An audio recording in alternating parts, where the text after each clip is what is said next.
ইয়া রাসূলুল্লাহ, সঙ্গে সঙ্গে সন্তানটার হাত চেপে ধরলাম, হাত চেপে ধরে টেনে স্ত্রীর সামনে হাজির করে বললাম, স্ত্রী সত্যি করে বলো সন্তানটা কার?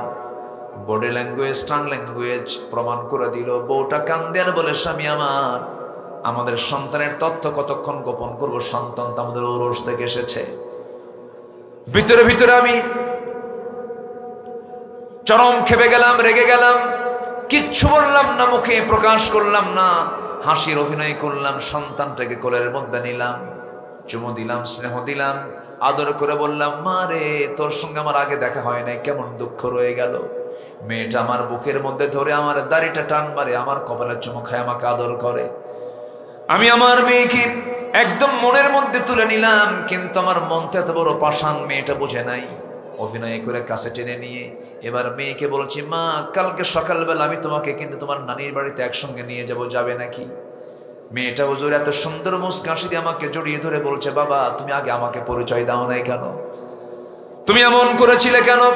মেয়েটাকে সম্পূর্ণ বিশ্বাসের জায়গায় পৌঁছে নিয়ে গেলাম। পরের দিন বউটাকে বললাম, বউ, সাজিয়ে দাও, গুছিয়ে দাও, ওকে নানির বাড়ি নিয়ে যাব। রওনা করলাম। নানির বাড়ির দিকে রওনা না দিয়ে আমি জঙ্গলের দিকে রওনা দিলাম। মেয়েটার মুখ ছোট হয়ে গেল। মেয়েটা বলছে, বাবা, নানির বাড়ি যাবা, তুমি এই দিকে যাও কেন? কিচ্ছু বললাম না। জঙ্গল পার হয়ে গেলাম। জঙ্গল পার হওয়ার পর আমি যখন সামনের দিকে ফাঁকা জায়গায় যখন কোদালটা হাতের মধ্যে নিলাম, মেয়েটার মুখ ছোট হয়ে গেল।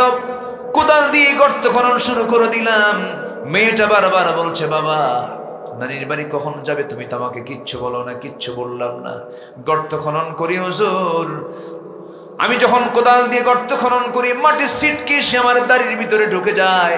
সেই দাড়িগুলো সাফ করার জন্য মেয়েটা দৌড়ে এসে আমার কাছাকাছি এসে 5টা আঙ্গুল দিয়ে দাড়ির মধ্যে নখ ঢুকায় আমার ময়লাগুলো সাফ করে দেয়। দাড়ি গামছা দিয়া ঘামগুলো ঝরে, ঘামগুলো আমার গামছা দিয়া আমার মেয়েটা সুন্দর করে আমার ঘামগুলো মুছে মুছে দেয়। আর বলে, বাবা, গর্ত খনন কেন করছো? তো কখন তুমি নানির বাড়ি যাবা? কিচ্ছু বললাম না। গর্ত খনন যখন শেষ হয়ে গেল হুজুর, মেয়েটাকে বললাম, মা, দেখো তো গর্ত খনন কেমন হয়েছে।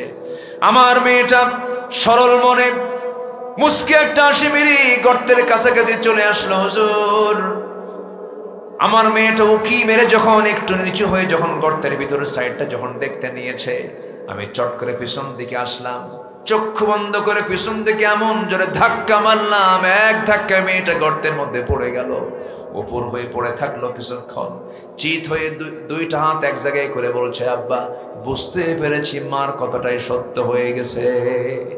আউযু বিল্লাহি মিনাশ শাইতানির রাজীম।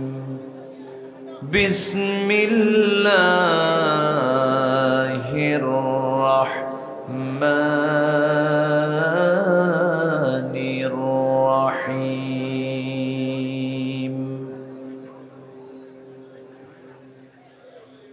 ইয়া আইয়ুহান নাবিয়্যু ইন্না আরসালনাকা শাহিদান ওয়া মুবাশশিরান ওয়া নাযীরা।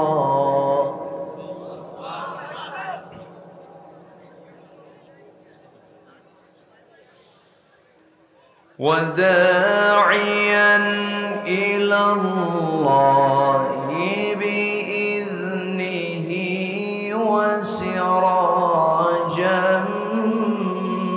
مُنِيرًا.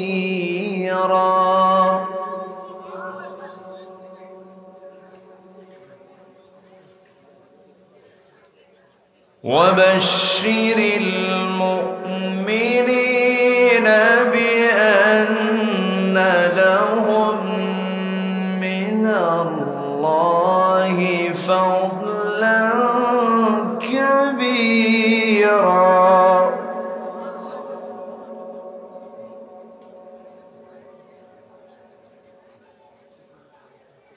وَلَا تُطِعِ الْكَافِرِينَ وَالْمُنَافِقِينَ وَدَعْ فذرهم وتوكل على الله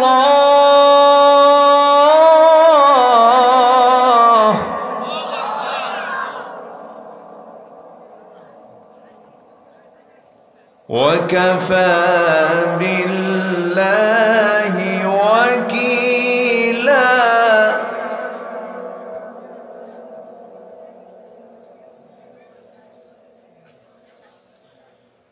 الله أكبر بسم الله الرحمن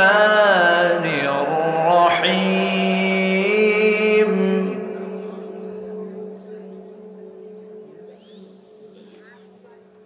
إن الله وملائكته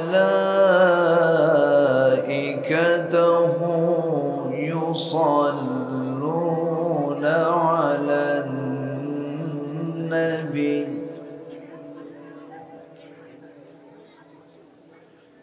يا أيها الذين آمنوا صلوا عليه وسلموا تسليما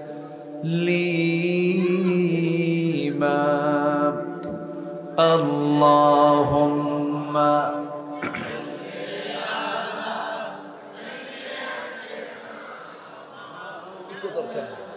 ইকো রিভার্ব লাগবে না সাউন্ড ক্লিয়ার করেন সুন্দর করে একটু মোহাম্মত দিয়ে নবীর প্রেমে মাতোয়ারা হয়ে জবান খুলে আওয়াজ দিয়ে সবাই বলুন আল্লাহুম্মা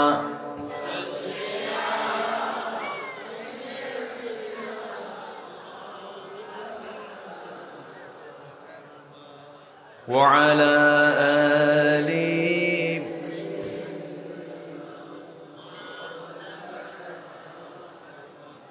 সবাই বলুন বালাগাল উলা বিকামালিহি কাশাফাত তুজা বিজামালিহি হাসনাত জামিউ খিসালিহি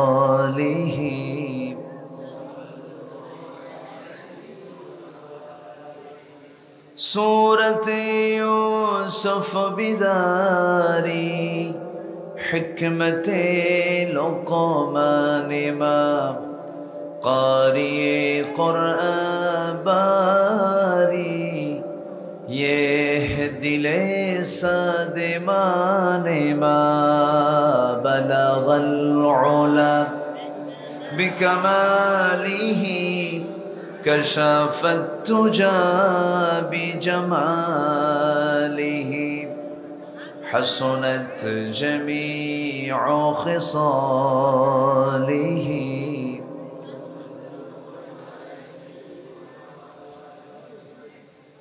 আমি কোরআনের সুর মাঝে শুনেছি যে নাম আজানের সুর মাঝেও শুনেছি সে নাম ও নাম শুনেছি আমি আমার হৃদয় হে রাসূল নবীজি তোমায়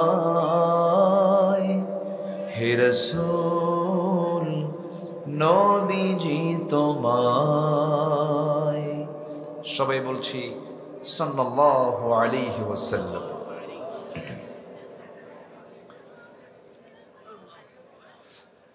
নোয়াখালী জেলার বসুরহাট উপজেলা না ঠিক কোম্পানিগঞ্জ উপজেলার পণ্ডিতের হাট হাই স্কুল ময়দানে অনুষ্ঠিত ঐতিহ্যবাহী যুব উন্নয়ন ক্লাবের উদ্যোগে আয়োজিত 13তম বার্ষিকী তাফসীরুল কুরআন মাহফিল 2025 মহৎ আয়োজনের সম্মানিত সুযোগ্য সভাপতি আজকের মাহফিলের বরেণ্য সাহেবে সদর জনাব আবু বকর সিদ্দিক, জনাব জহিরুল হক বাহার মেম্বার, আজকের মাহফিলের বরেণ্য অতিথিবৃন্দ, বিশেষ করে কথা বলেছেন শিক্ষাবিদ, গবেষক, নন্দিত আলেমে দ্বীন, নোয়াখালীর কৃতি সন্তান, আমার অত্যন্ত কাছের ডক্টর মাওলানা মুজাম্মিল হক আজহারি হাফিজাহুল্লাহ। মঞ্চভূমিষ্ঠ আছেন সম্মানিত মেহমানবৃন্দ, আমার প্রিয় ভাইজান মোশাররফ ভাই, দক্ষিণ এশিয়ার বৃহত্তম ইসলামী সংগঠন বাংলাদেশ জামাত ইসলামীর সম্মানিত আমির মহোদয়, আজকের মাহফিলে উপস্থিত বিভিন্ন পর্যায়ের নেতৃবৃন্দ, ওলামা হাজরাত, অনেক প্রবাসী ভাই, বিশেষ করে আমার জহির ভাই, কোথায় জহির ভাই, আলহামদুলিল্লাহ, কামাল ভাই, অনেকেই আছেন।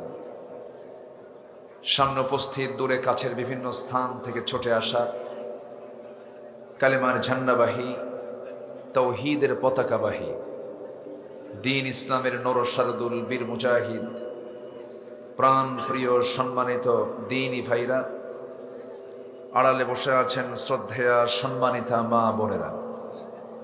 আলোচনার সূচনায় আনুষ্ঠানিকতার মধ্য দিয়ে আমার পক্ষ থেকে আবারও দিল খোলা সালাম, আসসালামু আলাইকুম ওয়া রাহমাতুল্লাহি ওয়া বারাকাতুহু।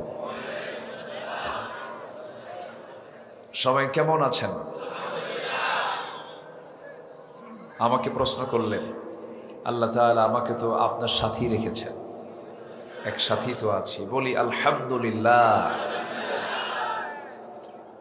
আল্লাহ পাকের মেহেরবানি, আল্লাহ তাআলা আমাকে এই নগণ্য গোলামকে এখানে বারবার নিয়ে আসার তৌফিক দিয়েছেন। আমার এবছর দিয়ে মনে হয় 3 বার হলো, 3 বার কি 4 বার, 3 বার হলো। আবারও দেখা হলো, বেঁচে থাকলে দেখা হয়, দেখা হয় না, দেখা হয়ে যায়। সম্মানিত মেহমান বৃন্দ, আপনারা মেহমানিত, কারণ আপনি না আসলে তো আজকের মাহফিল বাস্তবায়ন হতো না। সম্মানিত উপস্থিতি, কিন্তু এর মাঝে আমরা হারিয়েছি বেশ কিছু ভাইকে। ইয়াং ছেলে রামিম, আবদুল্লাহ আর রামিম, আমানুল্লাহ লিটন সাহেব, ইব্রাহিম, আব্দুল মান্নান, গোলাম মাওলা, সাইদুল হক, এই লোকগুলো দুনিয়াতে নাই। তারা ট্রান্সফার হয়ে এখন তারা আলমে বারজাখে আছে। আমরা তো কেউ যাব না। হ্যাঁ, আসতে কয়, আমরা কেউ যাব না। একটা মৃত্যু, একটা শিক্ষা, একটা মৃত্যু, একটা শিক্ষা। আমরা দোয়া করি প্রথমেই যাদের সঙ্গে আমার দেখা হয়েছে, কথা হয়েছে, একসঙ্গে খেয়েছি, বসেছি, আজকে তারা নাই। আল্লাহ তুমি তাদের কবরগুলোকে জান্নাতের টুকরা বানায় দাও। জোরে বলি আল্লাহুম্মা আমিন। সম্মানিত হাজিরিন, আমি সোজা আলোচনার দিকে চলে যাচ্ছি। সেখান থেকে কথা বলতে চাই যেখান থেকে আমি তেলাওয়াত দিয়ে শুরু করেছি। সূরাতুল আহজাবের মাঝামাঝি থেকে আমি কয়েকটা আয়াতে কারিমা আমি তেলাওয়াত করেছি। সে আয়াতগুলোকে সামনে রেখে কিছু কথা বলতে চাচ্ছি। ওয়া তাওফীকি ইল্লা বিল্লাহ আলাইহি তাওয়াক্কালতু ওয়া ইলাইহি উনীব।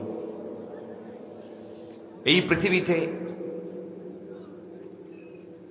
মানব জাতির জন্য যুগে যুগে আল্লাহ তাআলা প্রথম মানুষ নবী সহ পৃথিবীতে লক্ষাধিক পয়গম্বর পাঠিয়েছেন। এই পয়গম্বর তাদের সবার দায়িত্ব, মিশন এবং ভিশন ছিল 2 না 1? এক। সকল পয়গম্বররা পৃথিবীতে এসেছেন একটা লক্ষ্য নিয়েই। সবার দাওয়াত ছিল 2 রকম না 1 রকম? 1 রকম। সেই শুরুর যে নবী ছিলেন তিনি হচ্ছেন আমাদের সবার পিতা, আদম আলাইহিস সালাতু ওয়াস সালাম, এবং শেষ পয়গম্বর হচ্ছেন সর্বশ্রেষ্ঠ পয়গম্বর জনাবে মুহাম্মদুর রাসূলুল্লাহ, মুহাম্মদুর রাসূলুল্লাহ সাল্লাল্লাহু আলাইহি ওয়াসাল্লাম। আমার নবীর পরে আর কোন নবী কি আসবেন? আসতে বলে আসবেন? আমার নবীর পরে নবী দাবি করেছে এমন ভণ্ড নবুয়তের দাবিদারও আমার দেশে আছে না নাই? আছে। একটা প্রাসাদের সব কাজ শেষ, শুধু একটা ইট লাগানো বাদ আছে। ইট লাগানোর মধ্য দিয়ে যেমন একটা প্রাসাদের কাজ শেষ হয়ে যায়, রাসূল বুঝাতে নিয়ে বললেন, আমি হলাম সেই প্রাসাদের সর্বশেষ লাগানো ইট, আমার পরে আর কোনো নবী আসবে না। কিন্তু আমার দেশেও কিন্তু এই ভণ্ড নবুয়তের দাবিদার ব্রিটিশ কর্তৃক সিলেক্ট করা, ফিতনা সৃষ্টি করার জন্য তৎকালীন ব্রিটিশরা কাদিয়ান অঞ্চল থেকে এক নরপশুকে খাড়া করে দিয়েছিল। নবুয়তের দাবি তুলে সে অনেক কিছু করেছে, তার কিছু ভণ্ড মুরিদও কিন্তু আমার দেশেও আছে। আসতে বলবেন না? আছে না নাই? আছে। আমরা একটা পরিবেশ ফিরে পেয়েছি, একটা পরিবেশ আমরা পেয়েছি। এই প্ল্যাটফর্ম স্বাধীনতার পর থেকে নিয়ে আজ পর্যন্ত আমরা পাই নাই, 5 আগস্টের আগ পর্যন্ত পাই নাই। শুধু 16 বছর নয়, 90-এর দশকেও মাহফিল বন্ধ করে দেওয়া হয়েছে, 80-র দশকেও মাহফিল বন্ধ করে দেওয়া হয়েছে। এগুলো কিন্তু ইতিহাস থেকে শিক্ষা নিতে হবে। আমরা এই প্রথম একটা উন্মুক্ত মঞ্চে আমরা কথা বলার সুযোগ পেয়েছি। আলহামদুলিল্লাহ বলেন, আলহামদুলিল্লাহ। আগে মাহফিল কমিটি থানার কাছে গিয়ে ধরনা দিত, স্যার অনুমতিটা দেন। ওসি বলতো এসপির কাছে যান, এসপি বলতো ডিসির কাছে যান। এইরকম করে করে কমিটির জুতার তলা ক্ষয় হতো, মাহফিলের পারমিশন মিলত না। এখন থানা থেকেই কমিটিকে ফোন দিয়ে বলে, কিছু লাগবে কি? কি ঠিক কিনা? সেম চেঞ্জ হয়ে গেছে। এই চেঞ্জ, এই পরিবর্তন যিনি করে দিয়েছেন তিনি আমার কে? আসতে বলবেন না, তিনি আমার কে? আল্লাহ কি পারেন? আসতে পারেন না? তিনি কি সব ঘটাতে পারেন না? কতজন কত কথা বলল মোশাররফ ভাই, না মরা পর্যন্ত উপায় নাই বলছে না? কত কি বলেছে, কত কি বলছে, কিন্তু আল্লাহ বললেন না, জুলুমকে আমি টেনে হেঁচড়ে নামাবো। জুলুমকে কি টেনে হেঁচড়ে নামাবো? নামান নাই তিনি। তার কি সময় লাগে? আল্লাহ রাব্বুল আলামিন বলেন, ইন্নামা আমরুহু ইযা আরাদা শাইআন আন ইয়াকুলা লাহু কুন ফায়াকুন। যখন তিনি কোনো কাজের সিদ্ধান্ত নেন, শুধু বলে ফেলেন কুন, হয়ে যাও, মাইক্রো সেকেন্ডের আগেই সঙ্গে সঙ্গে তা হয়ে যায়। সিদ্ধান্ত কার? আল্লাহ। ওরা ভেবেছিল আমাদেরকে কে কে হারাবে। দিল্লি আছে, রাশিয়া আছে, আমেরিকা আছে, চীন আছে, কত কির উপরে ডিপেন্ডেন্ট হয়েছে। আমরা কাউকে ডিপেন্ড মনে করি না। আমাদের একমাত্র ভরসার জায়গা হলো আমার আল্লাহ তাআলা। ওমান ইয়াতাওয়াক্কাল আলাল্লাহ ফাহুয়া হাসবুহ। যার ভরসা আল্লাহর উপরে থাকে, আল্লাহ তার জন্য যথেষ্ট হয়ে যান। কোন গোয়েন্দা সংস্থার রিপোর্ট এগুলো ছিল না। এনএসআই বলেন, ডিজিএফআই বলেন, ডিবিএসবি, দেশ সহ, র সহ বড় বড় যত গোয়েন্দা সংস্থা, কারো কাছে এমন রিপোর্ট ছিল না। সকল কিছুর ঊর্ধ্বে আল্লাহ নতুন একটা রিপোর্ট দিয়ে দিয়েছে। এই ক্ষমতা কার? আল্লাহ। আল্লাহ আছেন না নাই? আছেন। ওরা মনে হয় ভুলেই গিয়েছিল সে আয়াতের কথা, অত ইজ্জু মান তাশা অত যিল্লু মান তাশা। আল্লাহু আকবার। কি দাপট! নেত্রী পালাবেন, হেলিকপ্টার নিয়ে বসে আছেন, দরবেশ আসবে, কিন্তু দরবেশের আর আশা হলো না। এমন দরবেশ দাড়ি কেটে ফেলল, মাথার চুল কালো বানালো, পাজামা খুইলা লুঙ্গি পড়ল, পাঞ্জাবি খুইলা গেঞ্জি পড়ল, নৌকায় চড়ল। নৌকায় চড়ে নাই? চড়েছে, কিন্তু নৌকার ভিড়ল না। কোস্টগার্ড ধরে ফেলে বলছে আইনমন্ত্রীকে, স্যার চিনছি, চলেন থানায় চলেন। আইনমন্ত্রীকে, আমি কি একা যাবো নাকি? আমি কি একা আসছি? আমি তো জামাতের সাথে আসছি। কিসের সাথে? হ্যাঁ, কে কই যে দেখো, কে মুখের কোনো দাড়ি নাই, মাথায় কালো চুল, লুঙ্গি পরা লোকটা কে? ভালো করে দেখো, ওটাই দরবেশ। ওরা আলেমদেরকে উলঙ্গ করতে চেয়েছিল, আল্লাহ ওদেরকে উলঙ্গ করে দিয়েছেন। আমি আব্দুল্লাহ আমিন আমাকে অসংখ্য মাহফিল থেকে, মঞ্চ থেকে ধরে নিয়ে গ্রেফতার করে নিয়ে চলে গেছে। আমাকে কথা বলতে হবে কিছু, কি কথা বলার দরকার আছে না নাই? দেশ ছেড়ে যাই নাই, জেলও খাটছি। 2018 সালে বাড়ি ঘেরাও করে আমারে নিয়ে থানায় চলে গেছে। থানার ওসি মহোদয় আমার দিকে কান্দে। বললাম, আপনি কান্দেন কেন? হুজুর, আমি আপনার খুব ভক্ত, ওয়াজ শুনি, আমার বউ ছেলে মেয়ে সবাই ভক্ত আপনার, কিন্তু কি করব হুজুর, উপরের খুব চাপ। উপরে কে? না না, উপরে কে? উপরে কে? সবার উপরে কে? আর ওদের উপরে কে?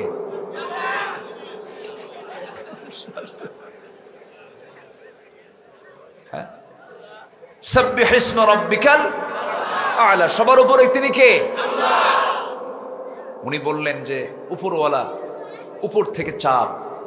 আমি বললাম, আমারও তো উপর থেকে চাপ আছে। আপনার উপরওয়ালা দুনিয়া, আর আমার উপরওয়ালা হলো আমার আল্লাহ তাআলা। আমাকে বলতেছে, হুজুর মাফ করে দিয়েন, কোনো উপায় নাই, মামলা দিতেই হচ্ছে, জেল খাটতেই হবে। হুজুর কি করবেন, বউ বাচ্চা আছে, চাকরি বাঁচান তো ফরজ। আমি বললাম, ইমান বাঁচান তো নফল। মামলা খান দিয়া পাঠায় দিল জেলখানায়। ঢুকলাম, খুব ব্যস্ত থাকি বাইরে। জেলখানার ভিতরে কিন্তু খুব একটা কষ্ট ছিল না, ভালোই ছিল। কি নিরিবিলি না, তখন বাইরে যে ঝামেলাগুলো থাকে, ওখানকার নামাজ, ওখানকার ইবাদত গুলো খুব মনোনিবেশ দেওয়া হয়, খুব ভালো হয়। শোনেন, ইমানদারের জন্য ভিতরেও যা, বাইরেও তাই, ঠিক কিনা? আর দুনিয়া সিজনুল মুমিন ওয়া জান্নাতুল লিল কাফির। দুনিয়াটা হলো মুমিনদের জন্য কারাগার, ওটা একটু ছোট কারাগার, আর দুনিয়াটা বড় কারাগার। সবই কারাগার। আপনি কি আপনার ইচ্ছা মতো চলতে পারবেন? চলতে হবে কার আইন দিয়া, কার বিধান দিয়া। অথবা আমরা কি কেউ ওইরকম নিজের ইচ্ছা মতো, স্বাধীন মতো চলতে পারবো? ইমানদারের জন্য এটা চলবে না। তো ভিতরে ঢুকলাম, ঢোকা মাত্রই এক মুরব্বী চাচার বয়স 85 বছর আমাকে দেখে লম্বা একখান সালাম দিয়ে বলে, হুজুর আপনি জেলখানায় ঢুকলেন, খুব খুশি হলাম। বললাম, খুশি হলেন কেন? বলতেছে, হুজুর আপনার ওয়াজ শুনতে যাই, বহু দূর থেকে দেখি, ওয়াজ শুনি, মুসাফা করতে পারি না, মুআনাকা করতে পারি না, একটু কথা বলতে পারি না। কত সুন্দর করে আপনি আমার এত কাছে চলে আসছেন, থাকেন জেলখানায় থাকেন। তো ভিতরে থাকলাম। সম্মানিত ভাইয়েরা, এরকম করে একজন দুজন নয়, অসংখ্য আলেমদের চোখের পানি এরা বের করেছে, জায়নামাজ ভিজিয়েছে, আলেমদের জীবন নিয়ে ছিনিমিনি খেলেছে। আল্লাহ ধরেছেন এমন ভাবে ওরা টেরই পায় নাই। যেমন করে ফেরাউনকে ধরছিলেন, ফেরাউন মৃত্যুর পূর্বেও জানতো না যে আমার এই দরিয়া আমাকে সুপান খেতে হবে। হ্যাঁ, বলবো, আপনারা কি যাবেন কেউ আমাকে থুইয়া? মোনাজাত না করে যাবেন কার? হাত তুলেন দেখি। কেউ যাবেন? সবাই থাকবো, জোরে বলি ইনশাআল্লাহ। এই প্রসঙ্গ থাকুক, এটা থাকুক, আমি আসি তো। একটা লোকও যাবে না ইনশাআল্লাহ। এগুলো আমার পুরাতন মানুষ তো সব। এখানে যারা বসে আছেন সব আমার পুরাতন। এখানে আমি এসেছি কত কত আগে এসেছি। 2017 সালে এসেছে, আজকে 24। যাদের মুখে মোষ দাড়ি ওঠে নাই তাদের এখন দাড়ি উঠে গেছে। 2017, 2024, 8 বছর পর আবার দেখা হলো। বলি আলহামদুলিল্লাহ। বসেন, কথা আছে ইনশাআল্লাহ। সম্মানিত বন্ধুগণ, সম্মানিত ভাই সব, একটা পরিবেশ আমরা ফিরে পেয়েছি। এই পরিবেশকে কাজে লাগানোর দরকার আমাদের আছে না নাই? আসতে বলবেন না, আছে না নাই? আচ্ছা, কাজে লাগাতে হবে। আল্লাহ পাক বারবার সুযোগ দেন না। সুযোগ পেয়েছি, আমরা সুন্দর করে কাজে লাগাবো। আমরা সব কিছু চালাবো আমরা কোরআন দিয়ে। জোরে বলি ইনশাআল্লাহ। আমাদের সবচেয়ে বড় আল্লাহর পক্ষ থেকে পাওয়া নিয়ামত হচ্ছে কোরআন। কোরআন আছে বলেই তো আমরা আল্লাহকে চিনতে পেরেছি, রসুলকে চিনতে পেরেছি, সিরাতুল মুস্তাকিম খুঁজে পেয়েছি, জান্নাতের দরজা কোনটা আমরা বুঝতে পেরেছি। কোরআন যদি না আসতো আমরা কিছুই খুঁজে পেতাম না, চিনতাম না, আমার রবকে বুঝতাম না। বলি আলহামদুলিল্লাহ। এই কালাম কে নাজিল করেছেন? বলেন কে? এর কোনো ব্যর্থতা আছে? এর কোনো অসম্পূর্ণতা আছে? এর কোনো অপ্রাসঙ্গিকতা আছে? এর কোনো অতিরিক্ততা আছে? এটা এমন কিতাব, বান্দার জন্য যা দরকার তাই দিয়েছেন। জোরে বলে সুবহানাল্লাহ। শুধু নামাজের জন্য এত বড় কিতাব আল্লাহ পাক নাজিল করেননি, সব সমাধানের জন্য কোরআন নাজিল করেছেন। সব চলবে এটা দিয়ে। কয়েকদিন আগে আমি একটা আয়াত পড়তেছিলাম, তেলাওয়াত করতেছি। তেলাওয়াত করতে করতে একটা আয়াত আমার চোখে ধরা পড়ে গেল, মানে আমার চোখে ডিপলি আমি দেখে ফেললাম। এর আগেও পড়েছি কিন্তু ওইভাবে মাথায় নিতে পারিনি। তো দেখে ফেলি, ভাবলাম যে এই আয়াতটা আল্লাহ তাআলা এত আগে দিলেন, কত আগে দিয়েছেন। দেখেন, আমরা আকাশে মেঘ দেখেছি, আজকেও তো মেঘ ছিল না। সূর্য উঠছে এইদিকে, সূর্য ওঠে নাই, তো আকাশে মেঘ। এই মেঘটা কে তোলেন? এই এই ওইদিকে কেন? এইদিকে এইদিকে এইদিকে, যা হবে হবে। আমার দিকে তাকান, আমার দিকে তাকান। এই যে একটা লোক উঠবেন না এখান থেকে, বসেন। একটা বসে থাকা লোক কেউ উঠবেন না, সব ঠিক হয়ে যাবে। কিছু কুকুর তো থাকতেই পারে, ঠিক কিনা? থাকতেই পারে যারা চিল্লায় ইন্নান কারাল আসওয়াত লা সাওতিল হামির, তাই না? ঠিক হয়ে যাবে। হয়তো বুঝের ভুল, বেশি লোকের সমাগম হলে তো কম বেশি কিছু টুকটাক হতেই পারে। বসেন, সব ঠিক হয়ে যাবে। জোরে বলি ইনশাআল্লাহ। জিকির করি লা ইলাহা ইল্লাল্লাহ, আর জোরে লা ইলাহা।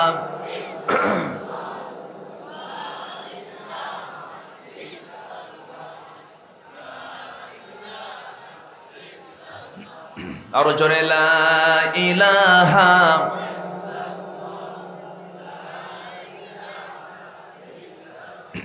আর জোরে লা ইলাহা সুবহানাল্লাহ আলহামদুলিল্লাহ। আর জোরে লা ইলাহা।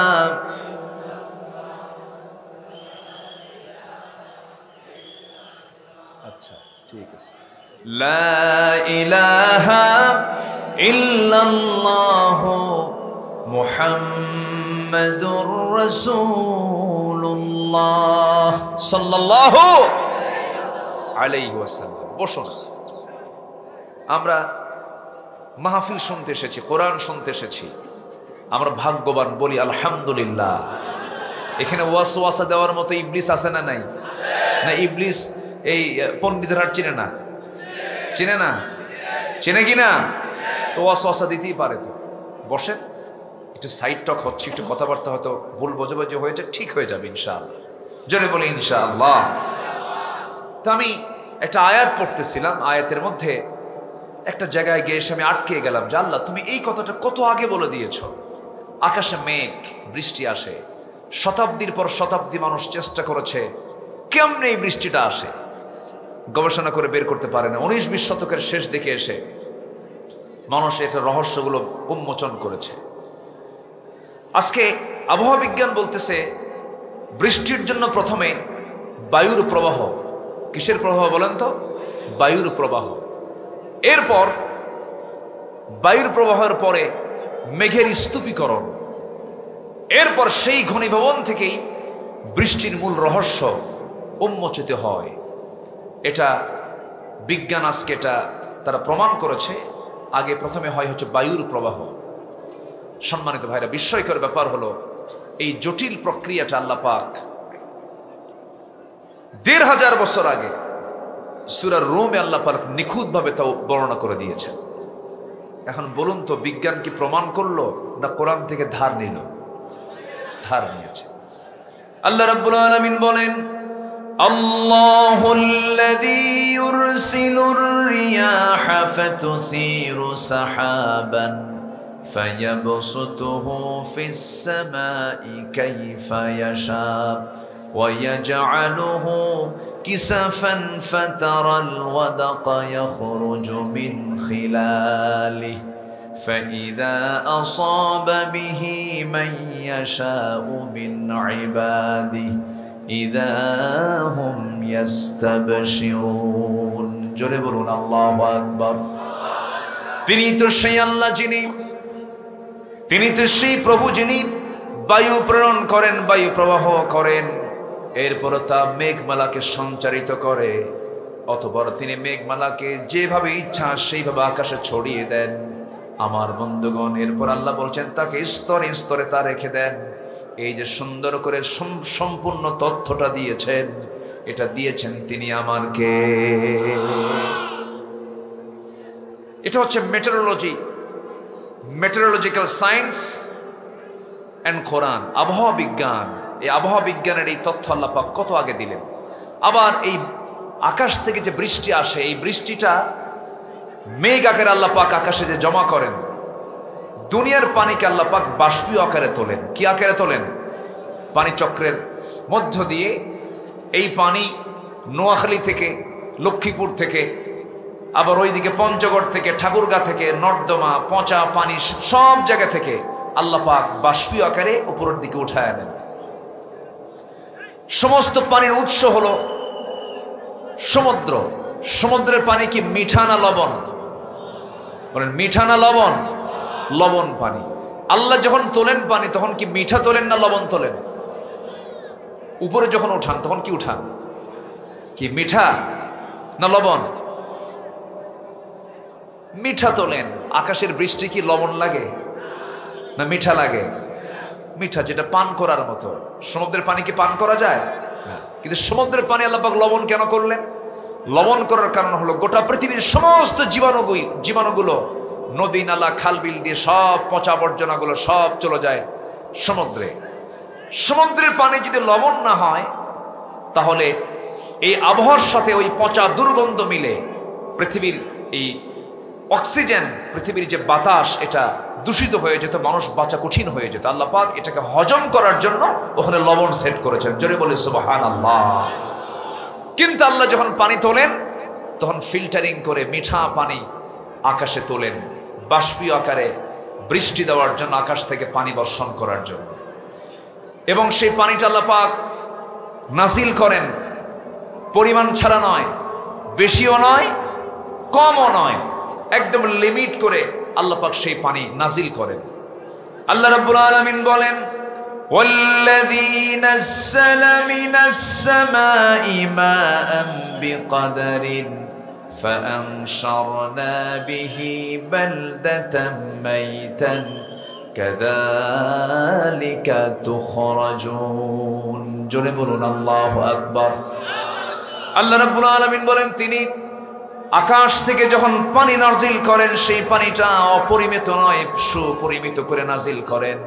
যে পরিমাণ পানি নিচ থেকে বাষ্পীয় আকারে তোলা হয়, ওই পরিমাণ পানি আল্লাহ পাক আকাশ থেকে নাজিল করেন। জোরে বলে সুবহানাল্লাহ।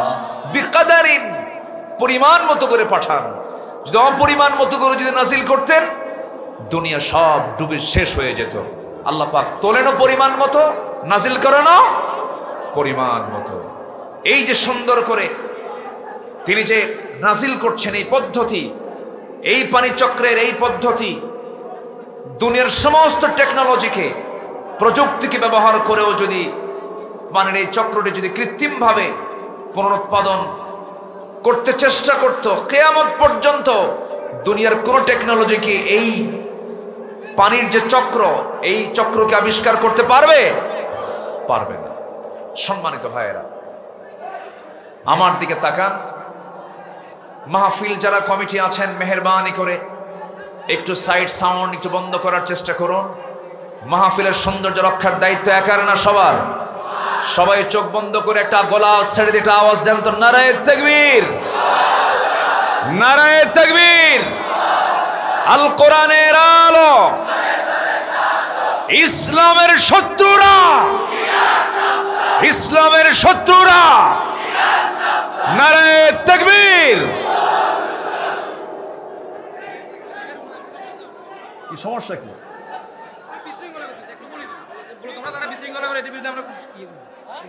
মেহেরবানি করে বসুন। একটা লোক উঠবেন না এখান থেকে। আমি উঠলে আপনি উঠবেন, আমি উঠলে আপনি উঠবেন। বসুন। মাহফিলের বিশেষ করে আমি সবার কাছে করজোড়ে মিনতি জানাই, এই মাহফিলের শৃঙ্খলা রক্ষার দায়িত্ব একার না সবার। প্লিজ পিছনে যারা আওয়াজ করছেন আওয়াজ বন্ধ করুন, আওয়াজ বন্ধ করুন। একটু মেহেরবানি করে আওয়াজ বন্ধ করুন। জিকির করি লা ইলাহা,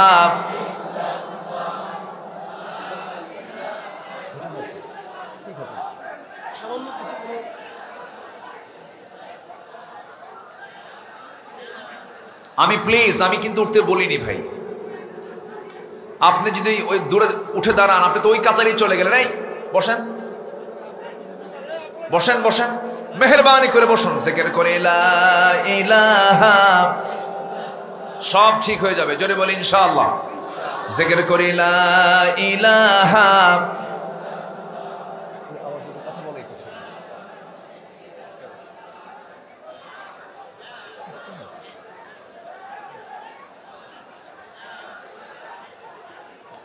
আরো জোরে লা ইলাহা সুবহানাল্লাহ।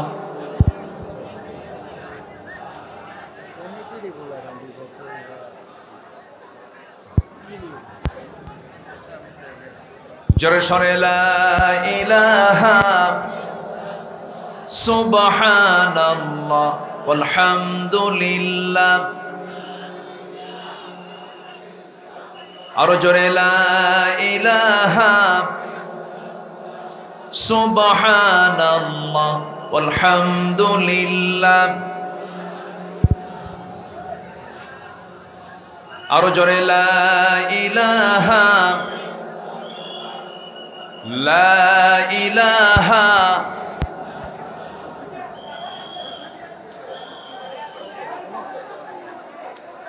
লা ইলাহা,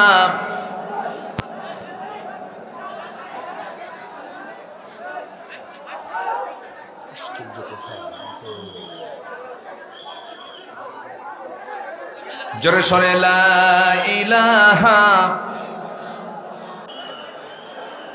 লা ইলাহা সুবহানাল্লাহ ওয়ালহামদুলিল্লাহ। আরো জোরে লা ইলাহা, লা ইলাহা,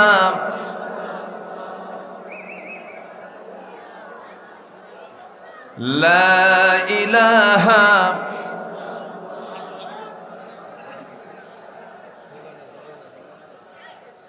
লা ইলাহা ইল্লাল্লাহ মুহাম্মাদুর রাসূলুল্লাহ সাল্লাল্লাহু আলাইহি ওয়াসাল্লাম। সম্মানিত ভাইয়েরা, একটু মনোযোগ দিন। এখন আমার দিকে একটু তাকান। জি, কি সমস্যা? আওয়াজ কেন? শেষ? গন্ডগোল শেষ? হ্যাঁ, যাক, থামছে তো নাকি? আচ্ছা ঠিক আছে, বলি আলহামদুলিল্লাহ।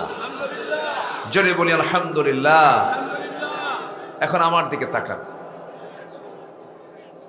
সম্মানিত হাজির,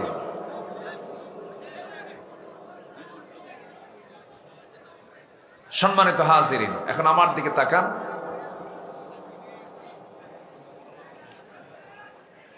সম্মানিত বন্ধুগণ, মহান রব্বুল আলামিন যে পরিমাণ পানি আকাশ থেকে নাজিল করেন, বিজ্ঞান গবেষণা করে দেখেছে, আধুনিক বিজ্ঞান, যে ভূপৃষ্ঠ থেকে প্রায় প্রতি সেকেন্ডে 16 মিলিয়ন টন পানি বাষ্প হয়ে আল্লাহ পাক উপরে উঠান। প্রতি সেকেন্ডে 16 মিলিয়ন টন পানি, যা বছরে এর পরিমাণ দাঁড়ায় হলো 513 ট্রিলিয়ন টন। 513 trillion ton. এই যে পানির এই সিস্টেম পদ্ধতি সব আল্লাহ পাক সৃষ্টি করেছেন, এই প্ল্যান তৈরি করেছেন সব বান্দার জন্য। যেরকম সুবহানাল্লাহ, আর জোরে বলে সুবহানাল্লাহ। যদি এই পানির পরিমাণ যদি সুপরিমিত না হতো, সঠিকভাবে যদি এটাকে যদি নাজিল না করা হতো, তাহলে গ্রাউন্ড ওয়াটার লেভেল ক্রমশ নিচে নেমে যেত, সাস্টেইনেবল ওয়াটার ম্যানেজমেন্ট চ্যালেঞ্জের মুখে পড়ে যেত, এবং ভূগর্ভস্থ পানির স্তর কমে এগ্রিকালচারাল প্রোডাক্টিভিটি এবং আরবান ওয়াটার সাপ্লাই ব্যাপক সংকটে পড়ে যেত। একসময় গ্রাউন্ড ওয়াটার রিজার্ভস কমে যেত, ফলে পুরো বিশ্ব ইকোলজিক্যাল যে সিস্টেমের ভারসাম্য নষ্ট হয়ে প্রাণের অস্তিত্বের ধ্বংস হয়ে যেত। পৃথিবীর কোনো মানুষ টিকতে পারত না, কোনো মানুষ, কোনো প্রাণী টিকতে পারত না। সব ম্যানেজমেন্ট করেছেন তিনি কে? আসতে বলবেন না, তিনি কে? আল্লাহ। আল্লাহ তাআলা এই তথ্য কত আগে কোরআনে দিয়েছেন। সম্মানিত ভাইয়েরা, সে কোরআন যদি আজকে আমাদের সামনে না থাকতো, আমরা কিছুই জানতে পারতাম না। কোরআন আছে বলি সবচেয়ে আমার প্রিয়জন চিনতে পেরেছি আমরা কাকে। আসতে বলবেন না, কাকে? আল্লাহকে। সে আল্লাহ তাআলা আমাকে আপনাকে একটা লক্ষ্যে বানিয়ে পৃথিবীতে পাঠিয়েছেন। সে লক্ষ্য হলো কারো গোলামি করা যাবে না, গোলামি করতে হবে একজন প্রভুর। তিনি আমার কে? আসতে বলবেন না, তিনি আমার কে? তিনি কি ক্ষণস্থায়ী না চিরস্থায়ী? ক্ষণস্থায়ী না চিরস্থায়ী? তিনি কি কখনো মারা যাবেন? তিনি কখনো মৃত্যুবরণ করবেন? তিনি কে? আল্লাহ। আল্লাহ রাব্বুল আলামিন তার পরিচয়টা একটা আয়াতের ভিতরে 9টা বাক্যের মধ্য দিয়ে তার পরিচয় দিয়েছেন। যারা পারেন ঠোঁট মিলিয়ে বলুন, আল্লাহু লা ইলাহা ইল্লাহু আল হাইয়ুল কাইয়্যুম লা তা'খুযুহু সিনাতুন ওয়ালা নাওম লাহু মা ফিস সামাওয়াতি ওয়া মা ফিল আরদি মান যাল্লাযী ইয়াশফা'ু 'ইনদাহু ইল্লা বিইذনিহি ইয়া'লামু মা বাইনা আইদিহিম ওয়া মা খালফাহুম ওয়া লা ইউহীতুনা বিশাইইন মিন 'ইলমিহি ইল্লা বিমা শা'a وسع كرسيه السماوات والأرض ولا يؤوده حفظهما وهو العلي العظيم جنبنا الله أكبر তিনি তো সেই আল্লাহ যে আল্লাহ কাউকে জন্ম দেন নাই, তিনিও কারো থেকে জন্ম হয়ে আসেন নাই। তার পরিচয়টা আরো ছোট্ট সূরার মধ্যে আল্লাহ পাক আর সুন্দর করে দিয়েছেন। যারা পারেন ঠোঁট মিলিয়ে বলুন, কুল হুয়াল্লাহু আহাদ আল্লাহুস সামাদ লাম ইয়ালিদ ওয়া লাম ইউলাদ ওয়া লাম ইয়াকুল লাহু কুফুয়ান আহাদ। আল্লাহ এক, আল্লাহ স্বনির্ভর, তার সমকক্ষ পৃথিবীতে আর কেউ নাই। সেই মহান রব্বুল আলামিন আমাকে আপনাকে দুনিয়াতে পাঠিয়েছেন। আমরা আল্লাহর কাছে আগে ছিলাম, রূহের জগতে আগে ছিলাম। রূহের জগতে থেকে আল্লাহ পাক আমাকে মার পেটের জগতে পাঠায়া দিয়েছিলেন আলামে বুতুন। সেই মার পেটের ভিতরে নির্দিষ্ট সময় অতিক্রম করার পরে দুনিয়ার জিন্দেগিতে আলামে জাহানে পাঠিয়েছেন। 3 নম্বর জগতে আমরা আছি। দুনিয়ার যখন জীবন শেষ হয়ে যাবে রে, এরপরে আলামে বারজাখ চলে আসবে, সামনে কবরের জিন্দেগি চলে আসবে। আমি পৃথিবীতে এসেছিলাম, দুনিয়াতে থাকবো যে কয়দিন হায়াত আছে, এরপরে কবরবাসী হয়ে যাব। এখনই যদি মৃত্যু হয়ে যায়, কে বলেছে বাবা আপন, কে বলেছে মা আপন, কে বলেছে ভাই আপন, কে বলেছে স্ত্রী আপন, কে বলেছে সন্তান আপন। এক্ষুনি মরে যাব, সব আমার পর হয়ে যাবে। টান মেরে সব একসঙ্গে আমাকে ধরে নিয়ে 24 ঘন্টা বাজাবে না, তার আগে আমাকে কবরের দিকে নিয়ে চলে যাবে। কবরে শোয়া দিবি, বাঁশ চাপা দিবি, মাটি চাপা দেবে। ওই যে বিদায় নিয়ে আসবে, ওই জামার কাছ থেকে সবার দুনিয়ার সম্পর্ক মাইনাস হয়ে গেল। পৃথিবীর কোনো মানুষের সঙ্গে কোনো কানেকশন থাকবে না। দিন শেষে দেখা যায় আমার একমাত্র কেবলমাত্র বন্ধু একজন, তিনি আমার কে? আসতে বলবেন না, তিনি আমার কে? আল্লাহ তাআলা। সে আল্লাহর কাছেই যেহেতু ফিরে যেতে হবে, আমাকে কিছু আমল নামা ডান হাতে নিয়ে আমাকে যেতে হবে। আমরা কি আল্লাহর সামনে গিয়ে লজ্জা পেতে চাই না সম্মান নিতে চাই? লজ্জা নিতে চাই না সম্মান পেতে চাই? আল্লাহর কাছে গিয়ে যদি সম্মান পেতে চাই, আমাকে আপনাকে ডান দিকের কাজগুলো করতে হবে, ডান পন্থের অন্তর্ভুক্ত হতে হবে। আমাকে আমল নামাগুলো মজবুত করে নিয়ে যেতে হবে। আল্লাহ রাব্বুল আলামিন সেই আমলগুলোকে সুন্দর করার জন্য, ইমানকে মজবুত করার জন্য একটা গ্রন্থ দিয়েছেন। আর এই গ্রন্থের একটা প্র্যাকটিক্যাল বাস্তব রূপ যাকে দিয়েছেন, মডেল বানিয়েছেন, তিনি হচ্ছেন মুহাম্মদ সাল্লাল্লাহু আলাইহি ওয়াসাল্লাম। তাকে দিয়েছেন এবং বলছেন আল্লাহ রাব্বুল আলামিন সেই নবীর শানে বলছেন, লাকাদ কানা লাকুম ফি রাসূলিল্লাহি উসওয়াতুন হাসানাহ লিমান কানা ইয়ারজুল্লাহা ওয়াল ইয়াওমাল আখির ওয়া যাকারাল্লাহা কাসীরা। জোরে বলুন আল্লাহু আকবার। তোমাদের জন্য উত্তম আদর্শের বাস্তব নমুনা কেউ নন, একজন ব্যক্তি, তিনি হচ্ছেন মুহাম্মদ সাল্লাল্লাহু। সেই নবীর শান আল্লাহ রাব্বুল আলামিন কিছু কথা বলেছেন, সেই রাসূলকে লক্ষ্য করে বলেছেন, সেখান থেকে আমি তেলাওয়াত করেছি। আল্লাহ রাব্বুল আলামিন আমার আপনার জীবনটাকে সাজানোর জন্য, আমার আপনার জীবনটাকে সুন্দর করে সুশৃঙ্খল জীবন যাপন গ্রহণ করার জন্য একজন নবীকে মডেল বানায় দিয়েছেন। সেই নবীটা কেমন, সেই নবীর গুণ কেমন, তার গুণাবলী কেমন, তার চরিত্র কেমন, তার সম্মান কেমন, সেই দিকে লক্ষ্য করে আল্লাহ রাব্বুল আলামিন তার রাসূলকে ডাক দিচ্ছেন, ইয়া আইয়ুহান নাবিয়্যু ইন্না আরসালনাকা শাহিদাও ওয়া মুবাশশিরাও ওয়া নাযীরাও ওয়া দাঈয়ান ইলা আল্লাহি বিইذনিহি ওয়াসিরাজাম মুনীরা। জোরে বলুন আল্লাহু আকবার। আমার আল্লাহ তাআলা সব নবীকে নাম ধরে ডাক দিয়েছেন, সব পয়গম্বরকে হরফে নিদা প্রয়োগ করে ডাক দিয়েছেন। বলেছেন, ইয়া আদম উসকুন আনতা ওয়া যাওজুকাল জান্নাহ ওয়া মা তিলকা বিয়ামিনিকা ইয়া মূসা ইয়া ইয়াহইয়া খুযিল কিতাবা বিকুওয়াহ ইয়া ইব্রাহিম ইয়া ঈসা ইয়া যাকারিয়া। সব নবীকে আল্লাহ রাব্বুল আলামিন নাম ধরে ডাক দিয়েছেন, কিন্তু কোরআনের বা থেকে শুরু করে নিয়ে, বিসমিল্লাহর বা থেকে শুরু করে নিয়ে সূরা নাসের সিন পর্যন্ত, মিনাল জিন্নাতি ওয়ান নাস পর্যন্ত গোটা কোরআন সার্চ দিয়ে দেখবেন একটা জায়গা আল্লাহ পাক আমার নবীকে ইয়া মুহাম্মদ বলে ডাকেন নাই। সম্মান দিয়েছেন কে? আসতে বলবেন না, সম্মান দিয়েছেন কে? এই 16 বছর শুধু আলেমদের উপরে অত্যাচার নির্যাতন হয়নি, ইসলামকে নিয়ে বাজে কথা বলেছে, রাসূলের চরিত্র নিয়ে তারা কালেমা লেপন করেছে নবীর চরিত্রের উপরে। যে বা যারা ব্লগাররা এই সমস্ত গালিগালাজ দিয়েছে 16 বছর, এখন আমাদের তালিকা করার সময় হয়েছে। অবিলম্বে ইসলাম নিকটুক্তিকারী, নবী নিকটুক্তিকারী যে কুলাঙ্গার গুলো আছে, ওদের তালিকা করে চূড়ান্ত শাস্তি নিশ্চিত করা হোক। রাজি আছেন কারা কারা? হাত উঁচু করে দেখা।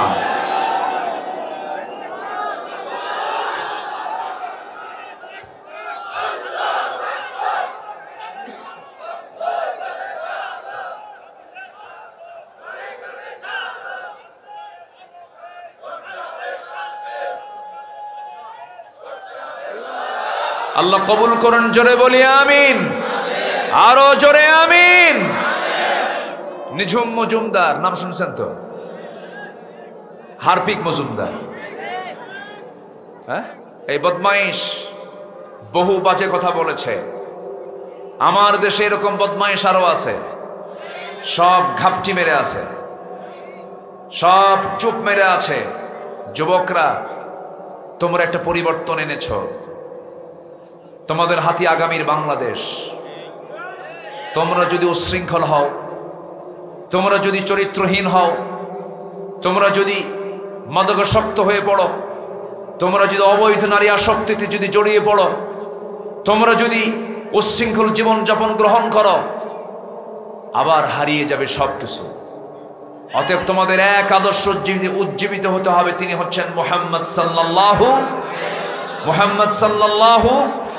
যে নেতার নামাজ নাই, যে নেতার চরিত্র নাই, যে নেতার নেতৃত্বে কোনো আদর্শ নাই, যে নেতৃত্বে ইসলাম নেই, যে নেতৃত্বে কোরআন নাই, যে নেতৃত্বে ইসলাম চায় না, ওই নেতৃত্বের মুখে আমরা জুতা মারি, থুতু মারি। রাজি আছেন কারা কারা? হাত উঁচু করে দেখা।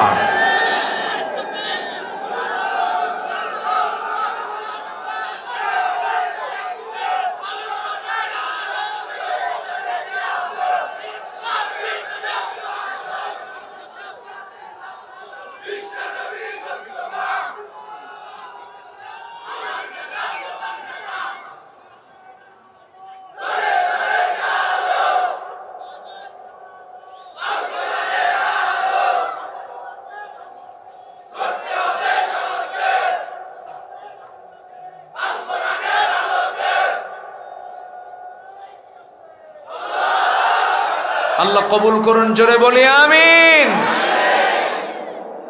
সম্মানিত ভাইয়েরা, সম্মানিত বন্ধুগণ, রসুলকে যদি আপনি শুধু নামাজে মানেন, রসুলকে শুধু যদি আপনি রোজায় মানেন, নামাজে মানবো, রোজায় মানবো, মেসোয়াকে মানবো, মিষ্টি খাওয়াতে মানবো, ঘুমাতে মানবো, জুব্বায়ে মানবো, দাড়িতে মানবো, সুরমাতে মানবো, দাঁত ভাঙ্গা সুন্নত মানবো না, রাষ্ট্র গঠনের সুন্নত মানবো না, আপনি উম্মত নন, আপনি ভণ্ড, আপনি প্রতারক। সমাজে আছে না নাই এরকম? আছে না নাই? সব দেখলাম তো, সব দেখা শেষ। কেউ 25 বছর, কেউ 16 বছর, দেখলাম না, দেখেছি না, সব দেখা শেষ। আগামীর দেশ হচ্ছে কোরআনের দেশ ইনশাআল্লাহ। আল্লাহ কবুল করুন, আল্লাহ কবুল করুন। আমাদের নেতা আছে না নাই? মুহাম্মদ সাল্লাল্লাহু। আমাদের রব আছে না নাই? কে? আমাদের সংবিধান আছে না নাই? কে? আমাদের দল আছে না নাই? তার নাম ইসলাম, তার নাম কি? অতএব এই সমস্ত কথার ভিতরে এই মূল বিষয়ে ফাংশনে যদি কেউ নাক গলাতে চায়, একদম গলা চিপে ধরবো আমরা। এক্ষেত্রে কোনো আপোষ করা, কারণ ইমান কি? ইমানটাকে আমার ধরে রাখতে হবে। সম্মানিত ভাইয়েরা, রসুল কেমন ছিলেন, তার আদর্শকে আমরা ফলো করব, জোরে বলি ইনশাআল্লাহ। যুবকরা, তোমাদের জন্য আমি ওয়াজ রেডি করেছি, তোমরা ভালো হও। গার্লস স্কুলের সামনে যেন সিট হয়ে পড়ে থেকো না। এগুলো আকাম কুকাম করা যাবে না, এগুলো লস প্রজেক্ট। কি প্রজেক্ট? চুরি, ফিতা, ফুসকা, যা খাওয়া বা যা কিনে দিবে সব লস, সব কি লস। ওইদিকে যাবাই না। সূরা ইউসুফ পড়বা। কি পড়বা? কি সূরা? ইউসুফ। আল্লাহু আকবার। সুন্দরী নারী তাকে ঘরের মধ্যে তুলে আটকায় রেখেছে, সৌন্দর্যের পসরা তার সামনে ডিসপ্লে করছে, আর নিবেদিত গোলাম ইউসুফ আলাইহিস সালাতু ওয়াস সালাম চোখের পানি ফেলে ফেলে কেঁদে কেঁদে আল্লাহর কাছে দোয়া করছেন, আল্লাহ এই বিপদ থেকে তুমি আল্লাহ আমাকে বাঁচাও। সুবহানাল্লাহ বলা যাবে না? জোরে বলি সুবহানাল্লাহ। কি আদর্শ আল্লাহ পাক রাসূলদেরকে দিয়েছেন, এক একটা নবীর এক একটা আদর্শ। জোরে বলি আল্লাহু আকবার। ইউসুফ আলাইহিস সালামের আদর্শ ছিল, তিনি নারীর ফিতনায় নিজেকে জড়ান নাই, জেল খেটেছেন, জান নাই। আল্লাহু আকবার বলেন। আমার বন্ধুগণ, যুবকরা, নবীর জীবন থেকে আমরা আদর্শ লালন করব, আদর্শগুলোকে গ্রহণ করে নেব। মুমিনদের জন্য নবীর জীবন থেকে করণীয় 15টা আদর্শ আজকে আমরা শিখে যাব। কয়টা আদর্শ বলেন? একটাও কিন্তু বলিনি, মোটামুটি 15টা আদর্শ আজকে একটা একটা করে শিখবো। জোরে বলি ইনশাআল্লাহ, আরো জোরে বলি ইনশাআল্লাহ। তাহলে এতক্ষণ ধরে আমরা শুনেছি সব নবীকে আল্লাহ পাক নাম ধরে ডাক দিয়েছেন, কিন্তু আমার নবীকে আল্লাহ পাক একটাবার নাম ধরে ডাকলেন না, তাকে নাম দিয়েছেন যে লকবগুলো, সেই লকবগুলো ব্যবহার করে ডাক দিয়েছেন। ডাক দিচ্ছেন কি, ইয়া আইয়ুহাল মুযাম্মিলু কুমিল লাইলা ইল্লা কালিলা। জোরে বলি আল্লাহু আকবার। আমার নবীর নাম মুযাম্মিল। কি নাম? আমার বাম পাশে বসে আছেন, ওনার নাম কি? হ্যাঁ, ইয়া আইয়ুহান নাবিয়্যু ইয়া আইয়ুহাল মুযাম্মিল কুমিল লাইলা ইল্লা কালিলা। হে বস্ত্রাচ্ছাদনকারী ব্যক্তি। এরপর আরেক জায়গায় বলছেন, ইয়া আইয়ুহাল মুদ্দাথির কুম ফানযির রাব্বাকা ফাকাব্বির। আরেক জায়গায় ডাক দিচ্ছেন, ইয়া আইয়ুহার রাসূল বাল্লিগ মা উনজিলা ইলাইক। আরেক জায়গায় সুন্দর করে তার নাম নিচ্ছেন, কিন্তু সিফাত বাদ যাচ্ছে না। মুহাম্মাদুর রাসূলুল্লাহ ওয়াল্লাযীনা মাআহু আশিদ্দাউ আলাল কুফফারি রুহামাউ বাইনাহুম। জোরে বলুন আল্লাহু আকবার। আরেক জায়গায় বলছেন, ওয়ামা মুহাম্মাদুন ইল্লা রাসূল قد خلت من قبله الرسل। জোরে বলুন আল্লাহু আকবার। যেখান থেকে তেলাওয়াত করেছি সেই জায়গায় আল্লাহ পাক বলেছেন, ইয়া আইয়ুহান নাবিয়্যু ইন্না আরসালনাকা শাহিদাও ওয়া মুবাশশিরাও ওয়া নাযীরাও ওয়া দাঈয়ান ইলাল্লাহি বিইذনিহি ওয়া সিরাজাম মুনীরা। জোরে বলুন আল্লাহু আকবার। হে নবী, আমি আপনাকে শাহিদ করেছি, মুবাশশির করেছি, নাযীর খেতাব দিলাম। আপনি একজন দাঈ, আপনি সিরাজাম মুনীর। আল্লাহ রাব্বুল আলামিন তাকে কত সুন্দর লকব দিয়েছেন, এত সম্মান, এত মর্যাদা আমার নবীকে দিয়েছেন। তিনি আমার কে? সেই নবীর জীবন থেকে 15টা আদর্শের মধ্যে 1 নম্বর আদর্শ হলো রাসূল ছিলেন একজন শ্রেষ্ঠ দাঈ ছিলেন। আমরা দাওয়াত দেব, জোরে বলি ইনশাআল্লাহ। এই উম্মতে মুহাম্মাদে, আমার দেশের কিছু উম্মতে মুহাম্মাদে কিন্তু বিড়ির দাওয়াতও দেয়। কিসের দাওয়াত দেয়? বিড়ি খায়, বন্ধুর আরেকটা লাগা, তুই লাগা, এটাও দাওয়াত। কিন্তু এটা দাওয়াত না। বিড়ি টান মানে কি? এই ঠান্ডার মধ্যে বিড়ি কমে না বাড়ে? কমে না বাড়ে? ঠান্ডা তো একটু গরম করে। কি করে? গরম করে। এত বিড়ি জাতি খায়, ওরে বাপরে বাপ, ইটের ভাটা ফেলে এত খাওয়া খায়। রাত 3টার দিকে ঘুম থেকে উঠো টান মারে। আছে না নাই? অর্থমন্ত্রী প্রত্যেক বছরের বাজেটে বিড়ির দাম বাড়ায়। যারা বিড়ি খায় তারা খায়, তুই আরো বাড়া, প্রয়োজনে বাড়ি বেচা খাবো। আছে না নাই? এগুলো খাওয়া যাবে না। সব নেশা বাদ দিতে হবে। কারণ এই মুখে নেব কার নাম? কার নাম নেব? জিহ্বাকে কন্ট্রোল করতে হবে। এই জিহ্বায় সবকিছু নেওয়া যাবে না, সব কথা বলা যাবে না, সব খাবার খাওয়া যাবে না। ওয়াকুলু লিন-নাসি হুসনা কুলু মিম্মা কুলু মিন তাইয়্যিবাত মা রাযাকনাকুম। পবিত্র কিছু খাও আর সুন্দর কিছু কথা বলো। কার কথা? আল্লাহর কথা। এজন্য আমরা কোনো নেশার দিকে যাব না। আপনি বিড়ি খাবেন, এটা একটা পাপ। এই পাপের চিহ্ন আল্লাহ পাক আপনার চেহারায় তুলে দিবেন। যে বিড়ি খায় তার ঠোঁট কি হয়? বলেন কি হয়? কালো হয়। ও ঠোঁট বলে দেয় ওটা পাক্কা কি খোর। আরো জোরে, বিড়ি খোর। হ্যাঁ, খাওয়া যাবে না। পান খান, সমস্যা নাই, পানের মধ্যে কোনো সমস্যা নেই। পান রস স্টমাকের জন্য ভালো, হজমে কাজ করে। কিন্তু পানের সাথে আবার হাকিমপুরি রহমতুল্লাহ আলাইহি কেন? এখানে কথা আছে না নাই? আছে না নাই? এগুলো খাওয়া যাবে না। আমার নবীজির দাঁতটা ছিল কত পরিচ্ছন্ন। আমার রাসূল যখন হাসি দিতেন তখন মুক্তোর দানার মতো দাঁতগুলো ঝিলিক মারত। জোরে বলি সুবহানাল্লাহ। চাঁদের চেয়ে সুন্দর তুমি নবী আমার সাল্লে আলা। চাঁদের চেয়ে সুন্দর তুমি, নবী আমার সাল্লেওয়ালা। আল্লাহু আকবার। তার আমরা উম্মত, আমরা আমাদের চেহারা কি নষ্ট করব? বিড়ি খায় কালো বানাবো? আল্লাহ কবুল করুন, জোরে বলি আমিন। দাওয়াত দিতে গেলে মুখ দিয়ে কথা বলতে হয় না? যদি মুখ দিয়ে যদি বিড়ির গন্ধ বের হয়, কেমনে দাওয়াত দিবে? এই জন্য দায়ীর চেহারার মধ্যে সৌন্দর্যের দরকার আছে না নাই? আছে। দাওয়াত দেব আমরা, রাসূল দাওয়াত দিয়েছেন সুন্দর করে, কত সুন্দর করে তার দাওয়াত পদ্ধতি ছিল। আল্লাহ রাব্বুল আলামিন বলেন, উদউ ইলা সাবিলি রাব্বিকা বিল হিকমাতি ওয়াল মাউইযাতিল হাসানাহ ওয়াজাদিলহুম বিল্লাতী হিয়া আহসান ইন্না রাব্বাকা হুয়া আ'লামু বিমান দাল্লা আন সাবিলিহি ওয়া হুয়া আ'লামু বিল মুহতাদিন। জোরে বলুন আল্লাহু আকবার। সূরাতুন নাহল আয়াত নাম্বার 1 to 5, 125 নম্বর আয়াত। আল্লাহ পাক রাসূলকে স্পেশালি এক বচন শব্দ প্রয়োগ করে বলছেন, হে রাসূল আপনি দাওয়াত দিন আপনার রবের পথে, প্রজ্ঞার সাথে, উত্তম নসিহতের মধ্য দিয়ে সুন্দর করে আপনি কালিমার দাওয়াত দিন।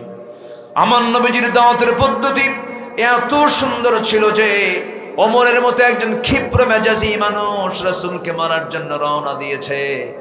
সেই ওমরে ফারুক তরবারিটা নবীর পায়ের নিচে রেখে দিয়ে ঘোষণা দিচ্ছে, আশহাদু আল্লা ইলাহা ইল্লাল্লাহু ওয়াহদাহু লা শারীকা লাহু ওয়া আশহাদু আন্না মুহাম্মাদান আবদুহু ওয়া রাসূলুহু। আমার বন্ধুগণ, আমার নবীর জন্ম যে সমাজে, সেই সমাজের মানুষ খুব জঘন্য ছিল, খুব খারাপ মানুষ ছিল, এত জঘন্য ছিল। সেই জঘন্য একটি সমাজ থেকে আমার রাসূল দাওয়াত দিয়ে দিয়ে কেমন ধরনের মানুষ বের করে আনলেন। আমার বন্ধুগণ, আমার নবী যে সমাজে জন্ম নিয়েছেন সেই সমাজের মানুষ এত নোংরা ছিল যে নিজের মাকে পর্যন্ত বিয়ে করত। জোরে কর নাউযুবিল্লাহ।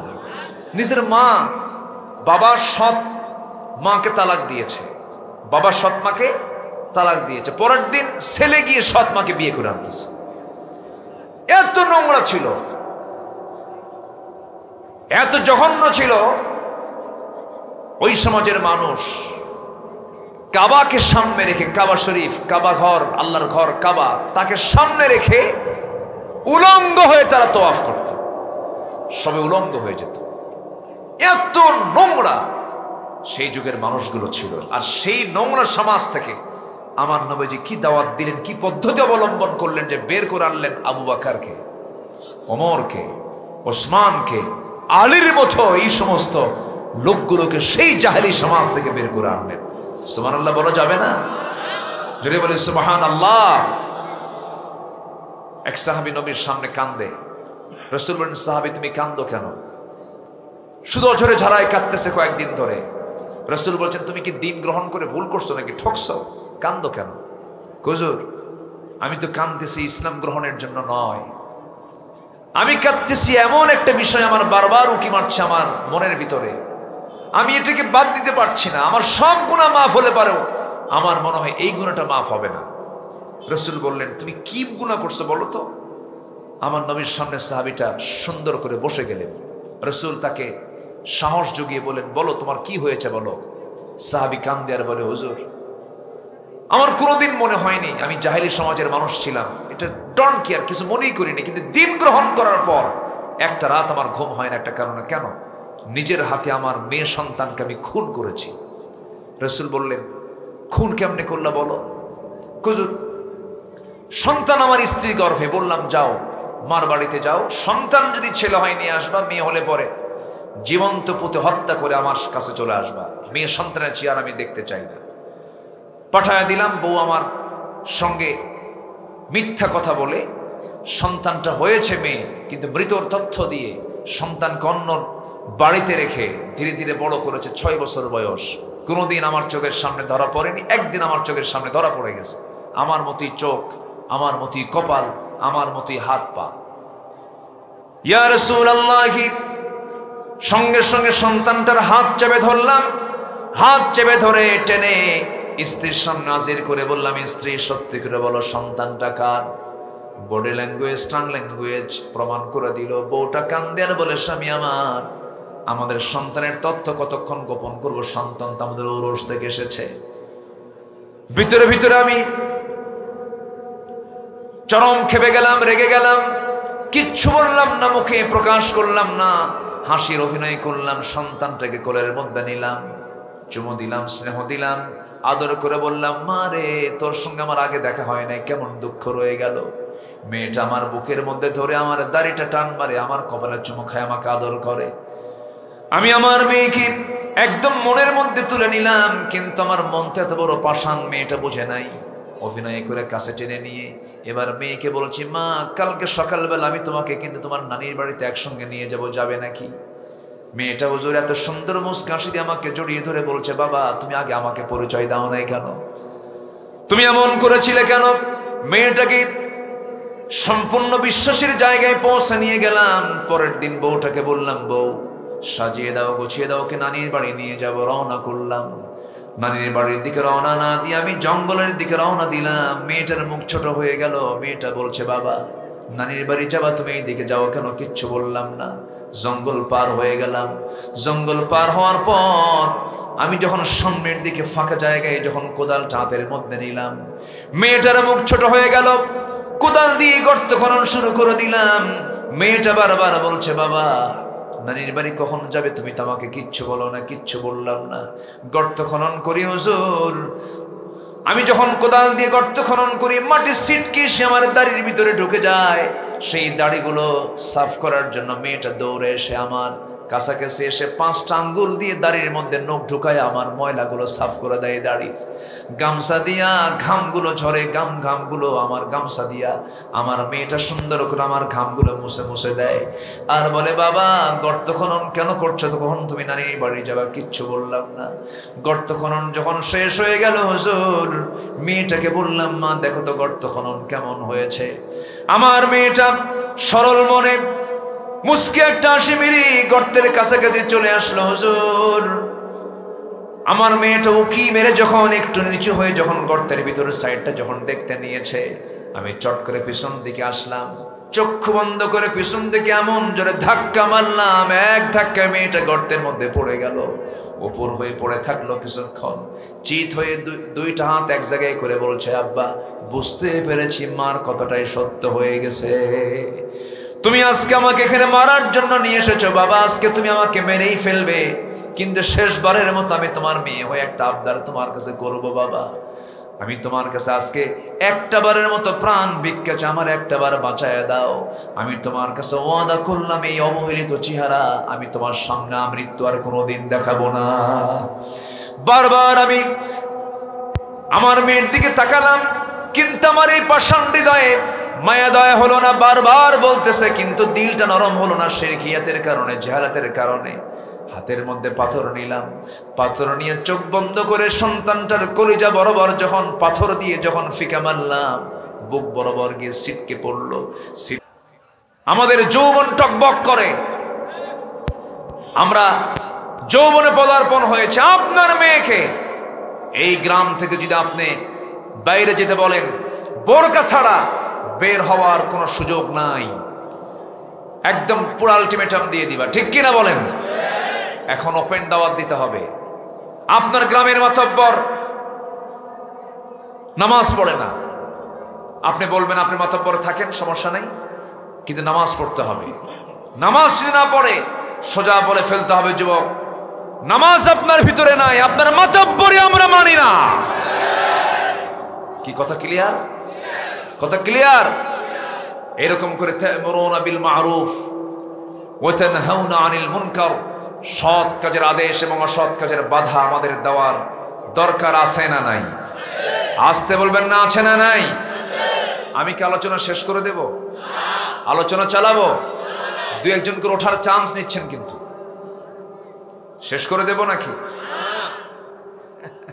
বসুন, কেউ তো যায় নাই আলহামদুলিল্লাহ। মাঝখানে কি যেন হলো, খুব ওয়াজ হলো, আমার সাথে আরো কিছু লোক ওয়াজ করছে। হ্যাঁ, খুব কিছু কি যেন হলো, যাই হোক আল্লাহ তুমি তাদেরকে বোঝার তৌফিক দিয়ে দাও, জোরে বলে আমিন। যদি কেউ পরিকল্পিতভাবে কোনো ষড়যন্ত্র করেই থাকে, না বুঝে করে থাকে, আল্লাহ তুমি তাকে মাফ করে দাও।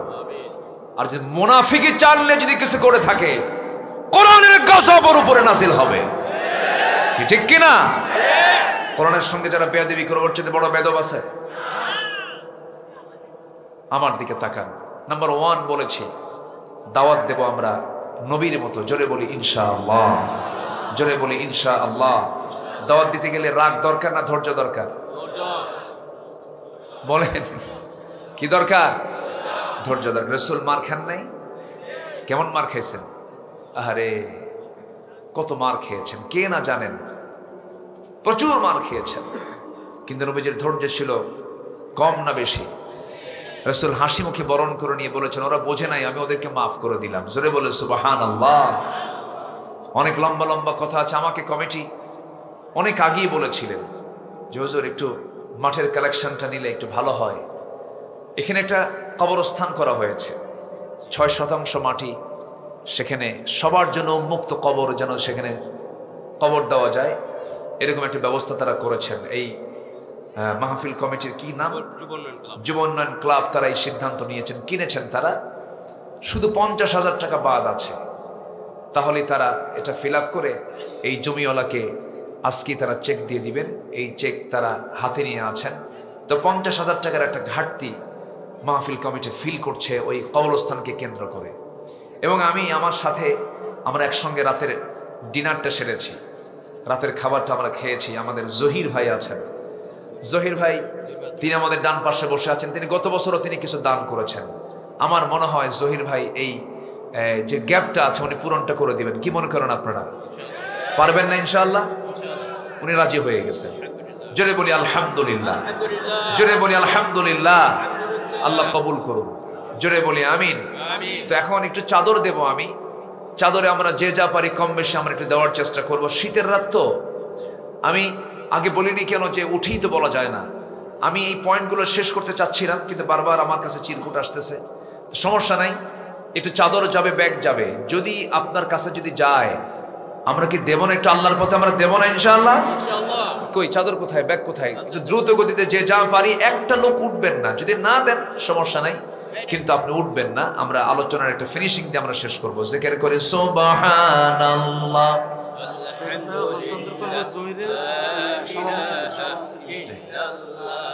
আরো জোরে লা ইলাহা সুবহানাল্লাহ।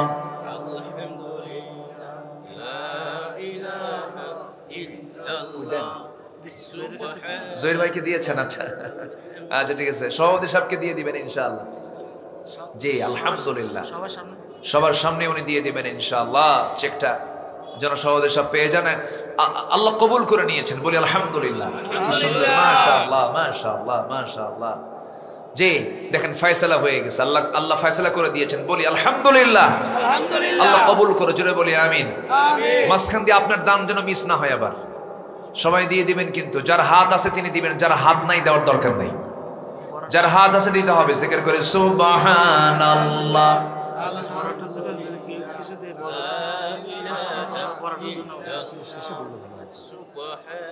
আরো জোরে লা ইলাহা সুবহানাল্লাহ ওয়ালহামদুলিল্লাহ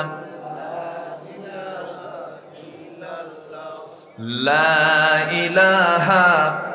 কারটা আপনার মাঝে মাঝে দেখি এখানে এসে আমার ঘুতায়। ফাইন, মাশাআল্লাহ, সমস্যা নেই। মাঝে মাঝে এসে ঘুতাচ্ছে আমারে, বুঝলেন? আমি ওয়াজ করি, কেমন ওয়াজ করতেছি, ঘুতায়। মাশাআল্লাহ, খুব সাহসী ছেলে, আলহামদুলিল্লাহ। বাচ্চাদেরকে কখনো ধমক দিবেন না। মসজিদে গেলে ওদেরকে প্রথম কাতারে দিয়ে দিবেন। যা কর কর, নামাজের সামনেই কর। আল্লাহু আকবার বলেন। বাচ্চাদের জন্য মসজিদ জায়েজ না না জায়েজ? দরকার আছে না নাই? ওরা হাসবে, কাঁদবে, নাচবে, খেলবে, ঘুতাবে, যা করে করুক, ওদের বাধা দেওয়ার কোন অধিকার কারো নাই। জি আলহামদুলিল্লাহ। দেখেন না, আমার ঘন্টাখানেক হলে ঘুতাচ্ছে, শুধু এই আশেপাশে দেখি নড়াচড়া করে আসে। আমি কিচ্ছু বলতেছি না, ভালো। এরাই তো বরকত, এরা বরকত না? আমরা আপনারা তো খালি ক্যাসাল করি। দেখেন কিছু নাকি ক্যাসাল টাসাল হলো কত কি, এদের তো ওগুলো কিছুই বোঝে না ওরা। আল্লাহ ওদের মাধ্যমে আমাদেরকে মাফ করে দেন। জোরে বলি আল্লাহুম্মা আমিন। ব্যাগগুলো গেল কোথায়? যে তাড়াতাড়ি যে যা পারি আমরা সবাই দেব। মা বোনরা আসছে নাকি মাহফিলে? মা বোনদের ভিতর থেকে যে যা পারি আমরা সবাই দিল থেকে দেব। জোরে বলি ইনশাআল্লাহ। আল্লাহ তুমি সবাইকে দিল থেকে দেওয়ার তৌফিক দাও। জোরে বলি আমিন। জি, যিনি দেন নাই তার জন্য দোয়া, যিনি দিয়েছেন তার জন্য দোয়া, সবার জন্যই দোয়া। আল্লাহ তুমি সবাইকে দান একটা সুযোগ, দান একটা চান্স, যে যা পারি আমরা দেব। জোরে বলি ইনশাআল্লাহ। জি, সম্মানিত ভাইয়েরা, নবীর জীবন থেকে মুমিনের জন্য অনুকরণীয় 15টা আদর্শে 1 নম্বর বললাম দাওয়াত। নাম্বার 2 হচ্ছে দাওয়াত দিতে গেলে আমার নবীর কিছু গুণ ছিল। 2 নম্বর হলো সাহসিকতা। সাহসিকতার প্রয়োজন আছে না নাই বলেন তো? ইমানদার ভীরু হয় না সাহসী হয়? ভীরু হয় না সাহসী হয়? সাহসী। ফাসদা বিমা তুমার ওয়া আরিদ আনিল মুশরিকিন। হে রাসূল, আপনি প্রকাশ্যে শোনায় দেন, কাউকে পরোয়া করার দরকার নাই।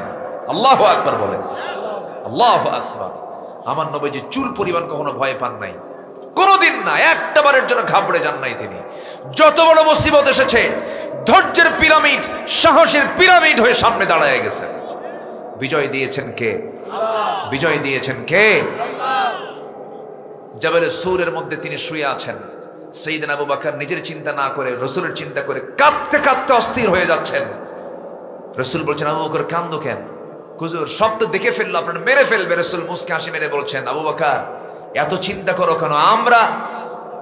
আমরা তো সংখ্যায় কম নই, আমরা দুজন আছি, কিন্তু আল্লাহ আমাদের সাথে আছেন। আল্লাহু আকবার বলেন। আমার সঙ্গে আল্লাহ থাকলে আর কিছু লাগে? আমাদের সাহসকে, আমাদের শক্তিকে, আমাদের একমাত্র ভরসাকে, আমাদের একমাত্র নির্ভরতাকে আল্লাহ। নাম্বার 3 হলো ধৈর্য ধরা। নাম্বার 3 কি ধরা? ধৈর্য। ধৈর্যের দরকার আছে না নাই? ধৈর্য আগে না বিয়ে আগে? বিয়ে আগে। বিয়ে আগে। কি আগে? ধৈর্য আগে না বিয়ে আগে? পেঁচ লাগাই গেছে। কয়েকদিন আগে এক মহিলা ফোন দিয়েছে আমাকে। ফোন দিয়ে বলে, হুজুর আমার স্বামী সকালেও তালাক দেয়, বিকেলেও তালাক দেয়, আমি কি আসি না নাই? বুঝলেন? সকালেও তালাক দেয়, বিকেলেও তালাক দেয়। এরকম কিছু বেকুব মার্কার স্বামী আছে না নাই বলেন তো? এই জন্য ধৈর্যের দরকার আছে না? আছে। স্বামী স্ত্রীর মধ্যে গন্ডগোল হয়েছে, ধৈর্য ধরবে বেশি কে? স্ত্রী না স্বামী? ও, আপনি কিচ্ছু করবেন না, খুব ভালো। নেতাকে স্ত্রী না স্বামী? এখন তো জোরই বললেন স্বামী। নেতা হবেন কিন্তু ধৈর্য ধরবেন না, তাহলে কেমন কথা হলো? ধৈর্যের পরিচয় বেশি দেবে হলো স্বামী। আল্লাহ তাআলা নারীদেরকে জ্ঞানের কিছু ঘাটতি দিয়েছেন, দ্বীনের কিছু ঘাটতি দিয়েছেন, ইলমের ঘাটতিও দিয়েছেন, দ্বীনের ঘাটতিও দিয়েছেন। এই জন্য ধৈর্যের পরিচয় বেশি দিতে হবে পুরুষকে। আল্লাহ তাআলা নারীকে এক ধরনের ধৈর্য দিয়েছেন, পুরুষকে আরেক ধরনের ধৈর্য দিয়েছেন। আল্লাহ পাক নারীকে দিয়েছেন সন্তান লালন পালনের ধৈর্য। সন্তানের বয়স 6 মাস, আপনি তার বাবা, কিন্তু আপনার বউ বলল, তোমাকে এখন দিয়ে গেলাম, তুমি 12 ঘন্টা এই বাচ্চা দেখবা। 12 ঘন্টার মধ্যে কয়টা আছাড় খাবে কত? বলেন, আপনি বলেন। আমরা এটা পারবো না, কিন্তু আমাদেরকে আবার অন্য জায়গায় ধৈর্য ধরতে হবে। সেই ধৈর্য শক্তি আল্লাহ পাক আমাদের সকল জায়গায় দান করুন। জোরে বলি আল্লাহুম্মা আমিন। ধৈর্য ছাড়া কোনো কিছু অর্জন করা যাবে না। ব্যবসা ধৈর্য, নামাজ ধৈর্য, বসে আছেন কি লাগে? ধৈর্য লাগে। আমার বন্ধুগণ, নাম্বার 4 হলো পরিবারের প্রতি দায়িত্বশীলতা। পরিবারকে সচেতন করতে হবে, পরিবারকে জাহান্নাম থেকে বাঁচাতে হবে। রাসূলের আদর্শ ছিল এগুলো। আমার নবীজি পরিবারের প্রতি খুব যত্নশীল ছিলেন। আমার নবীজি বাচ্চাদেরকে খুব যত্ন নিতেন, নাতিদের যত্ন নিতেন, বউ বাচ্চাদের যত্ন নিতেন, জাহান্নাম থেকে বাঁচানোর জন্য চেষ্টা করতেন। আমার নবীজি নিজের মেয়ে ফাতিমাকে বিয়ে দিয়েছেন ধনীর সাথে না গরিবের সাথে? গরিবের সাথে বিয়ে দিয়েছেন। বিয়ে দিয়ে আমার নবীজি হেরে যান নাই। 3 দিনও পার হতো না রাসূল মেয়েকে দেখতে যেতেন, তাকে বুঝায় আসতেন, কাছে টানতেন, পরিবারের হকগুলো আদায় করতেন। একদিন ফাতিমা রাদিয়াল্লাহু তাআলা আনহা নবীর সামনে এসে বলছেন, আব্বাজান আমি আপনার কাছে আজকে একটা জিনিস নেওয়ার জন্য আসছি। আব্বাজান, আমাদের ঘরটা কাঁচা ঘর, ঘরের মধ্যে একটু কাজ করলে কাপড় চোপড় ময়লা হয়ে যায়। আপনার কলিজার টুকরা নাতি দুইটা আছে, এই নাতি দুইটার সামাল দিতে গিয়ে আমার কষ্ট হয়ে যায়। আপনি দেখুন তো, আমার জন্য একটা খাদেম দেখা যায় নাকি, কাজের মানুষ দেখা যায় নাকি? সঙ্গে সঙ্গে রাসূল আস্তে করে মেয়েকে ডেকে বলছে, মা এদিকে আসো। তোমার পিতা মুহাম্মদ সাল্লাল্লাহু আলাইহি সাল্লাম নিজের কাপড় নিজে ধুয়ে ফেলে, নিজের ঘর নিজে ঝাড় দেয়। তোমার বাবা অন্য কারো সহযোগিতা নিয়ে করতে চায় না। তোমার আব্বা এমন কাজটাই পছন্দ করেন। আমি চাই আমার মেয়ে ফাতিমার তার কাজের জন্য কোনো মানুষের প্রয়োজন দরকার নাই। মা, তুমি চলে যাও, আমি তোমাকে একটা আমল শেখা দিলাম। সুবহানাল্লাহ, আলহামদুলিল্লাহ, আল্লাহু আকবার 33 বার তুমি সকাল সন্ধ্যা পড়বে। আমার আল্লাহ রাব্বুল আলামিন তোমার সমস্ত কাজের জিম্মাদার হয়ে যাবেন। জোরে বলি সুবহানাল্লাহ। আমার নবীজি বাচ্চাদেরকে সময় দিয়েছেন, নাতিদেরকে সময় দিয়েছেন, পরিবারকে সময় দিয়েছেন। রাসূল স্ত্রীদেরকে এত মহব্বত করতেন, স্ত্রীদের মাঝে কম্পিটিশন হয়ে যেত। সবাই বলতো আমাকে রাসূল বেশি ভালোবাসেন, আমাকে রাসূল বেশি ভালোবাসেন, অথচ রাসূল সবাইকে সমান চোখে দেখেছেন। জোরে বলি সুবহানাল্লাহ। আমার বন্ধুগণ, নাম্বার 5 হলো আমানতদারিতার দিকে ঠিক থাকতে হবে। আমানতদারিতা ঠিক না থাকলে তার ঈমান ঠিক থাকবে না, ন্যায় বিচার থাকতে হবে। নাম্বার 7 হলো সকল হক আদায় করতে হবে। এতিমের হক, নিকটাত্মীয়ের হক, প্রতিবেশীর হক, এই সমস্ত আচরণগুলো ঠিক রাখতে হবে, হকগুলো আদায় করতে হবে। ওয়া'বুদুল্লাহা ওয়া লা তুশরিকু বিহি শাইআন ওয়া বিল ওয়ালিদাইনি ইহসানান ওয়া বিযিল কুরবা ওয়াল ইয়াতামা ওয়াল মাসাকিন ওয়াল জারি যিল কুরবা। জোরে বলুন আল্লাহু আকবার। সব হকগুলো আদায় করতে হবে। এমন সন্তান বাংলার জমিনে আছে, educated, masters pass, BCS cadre, বাপ মাকে দেখে না। আসতে কয় আছে না? নাই আছে। বাপ মার দেখার সুযোগ নাই, সময় নাই, তার এত ব্যস্ত, বাপ মাকে দেখতে পারে না, বাপ মার সেবা করতে পারে না। আজকে চিন্তা করে দেখুন, শিক্ষার হার কিন্তু বেড়েছে, কিন্তু মানবিকতা, বাবা মার প্রতি সদয় হওয়া, প্রতিবেশীর প্রতি সদয় হওয়া, হক আদায় করা, এগুলোর কাজ কি বেড়েছে না কমেছে? কমেছে। বাপ মার সেবা কি বেড়েছে না কমেছে?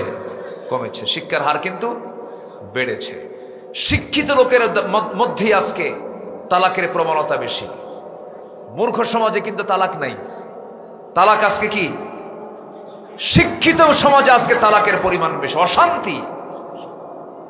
এরপর এই দেশকে এত পিছনে নিয়ে আসলো কোনো কৃষক নয়, কোনো শ্রমিক নয়, কোনো প্রবাসী নয়।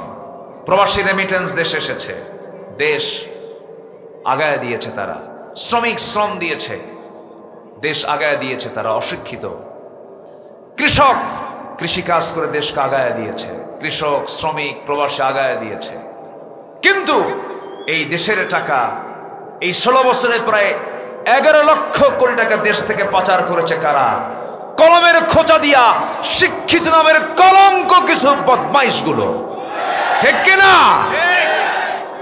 এখান থেকে আরেকটা বিষয় ক্লিয়ার হয়ে গেল, সকল শিক্ষাই মূল শিক্ষা নয়। শিক্ষার ভিতরে কিছু শিক্ষা আছে যে শিক্ষার মধ্য দিয়ে তার ফলাফল 0, আর কিছু শিক্ষা আছে যার ফলাফল জাতি গঠনে বড় অবদান রাখতে পারে। তার নাম হলো কিসের শিক্ষা? বলেন কিসের শিক্ষা? প্রত্যেকটা ডিপার্টমেন্টে কোরআন শেখা বাধ্যতামূলক করা দরকার আছে না নাই? বলেন।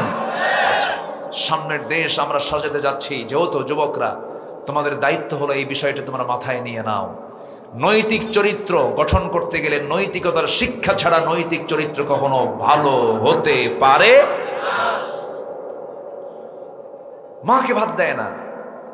নাটোরে এক মাহফিল, আমার গত বছর নাটোরে এক বৃদ্ধা মা চিঠি লিখেছেন আমাকে, তার ভাঙ্গা ভাঙ্গা হাতে, হাত কাঁপা কাঁপা হাত, লিখেছে, হুজুর আমার বয়স 72 বছর, আমার 3টা ছেলে, একটা মেয়ে, সবাই শিক্ষিত, সবাই ডিগ্রি পাস, এডুকেটেড তারা।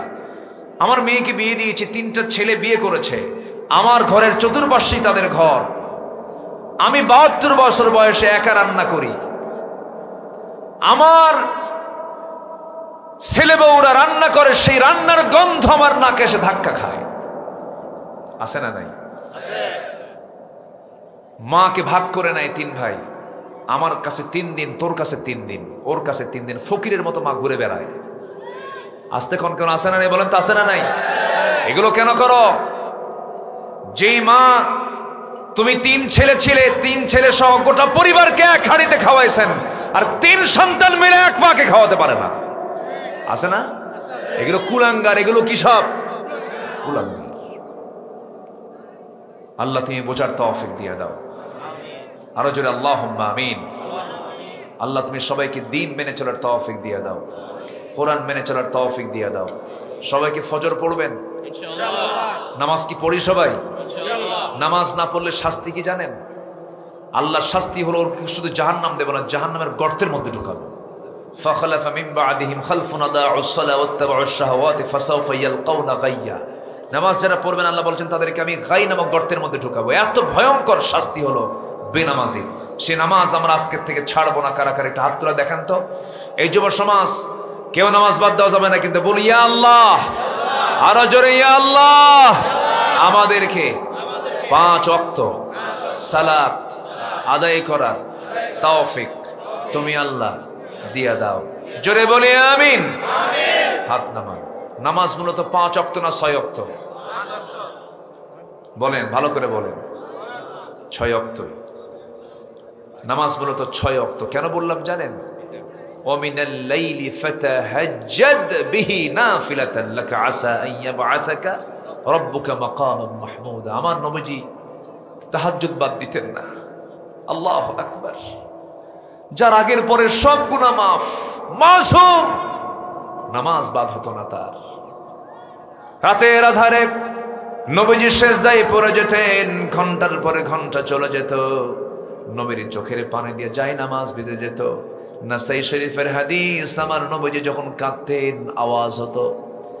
চুলায় আগুন ধরায়া দিয়া পাতিলে পানি তুলে দিই, সেই পাত্রের পানি গরম হলে টকবক করলে যেমন টকবকের একটা আওয়াজ হয়, আমার নবীজি যখন সেজদায় পড়ে কাঁদতেন সেই সময় টকবক করা পানির মতো আওয়াজ আমার নবীর মুখ থেকে বের হতো। এত কাঁদতেন আমার নবীজি। এই জন্য আমার বন্ধুগণ, ওয়াল্লাযীনা ইয়াবিতুনা লিরাব্বিহিম সুজদান ওয়া কিয়ামা ওয়াল্লাযীনা ইয়াকুলুনা রাব্বানা ইসরিফ আন্না আযাব জাহান্নাম ইন্না আযাবাহা কানা গরামান ইন্নাহা সাআত মুস্তাকাররান ওয়া মুকামা। আমার ভাইরা, যদি কাঁদতেই হয় একজনের কাছে কাঁদবো, বেহায়ার মতো তিনি কে? কাঁদতে যদি হয় আমরা বেহায়ার মতো কাঁদবো, আমরা তার সামনে তিনি কে? আল্লাহর কাছে বলবো সবকিছু, আল্লাহর কাছে সব দাবিগুলো করবো, আল্লাহর কাছে সব প্রস্তাবগুলো দেবো। আল্লাহ আমার এটা দাও, এটা দাও, এটা দাও, এটা দাও, এটা দাও। দেওয়ার জন্য একজন তিনি আছেন যিনি স্বার্থ ছাড়া দেন, তিনি আমার কে? আমরা আল্লাহকে বলবো। জোরে বলি ইনশাআল্লাহ। নামাজ কারো বাদ যাবে? বাপমার হক নষ্ট করব, প্রতিবেশীর হক নষ্ট করব, মিথ্যা কথা বলবো, গীবত শেখাইতে যাব, হিংসা করব? আল্লাহ আমাদেরকে কবুল করুন। জোরে বলি আমিন। যে যেখানে আছেন বসুন।